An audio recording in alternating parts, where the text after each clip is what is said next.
గమయ మృత్యోర్మ అమృతం గమయ అనే మంత్రాలు కోట్ చేశారు అని రాశారు వాళ్ళు.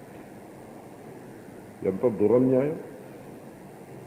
బృహదారణ్యకోపనిషత్తులో ఈ మంత్రం ఉన్నది అజ్ఞానంలో కొట్టుమిట్టులాడుతున్న ఋషులు చేసిన ప్రార్థన అని కోట్ చేశాడు. చూడండి ఎలా కోట్ చేశారు.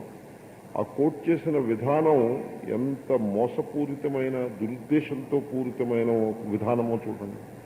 బృహదారణ్యకోపనిషత్తులో ప్రథమాధ్యాయంలో ఉంది ఈ ప్రార్థన.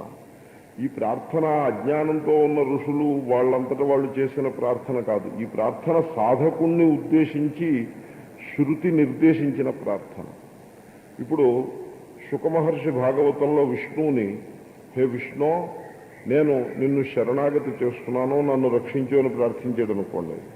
అంటే దాని అర్థం ఏమిటి? శుకమహర్షి అయోగ్యుడు, అజ్ఞాని, చాలా దుఃఖాల్లో మునిగిపోతూ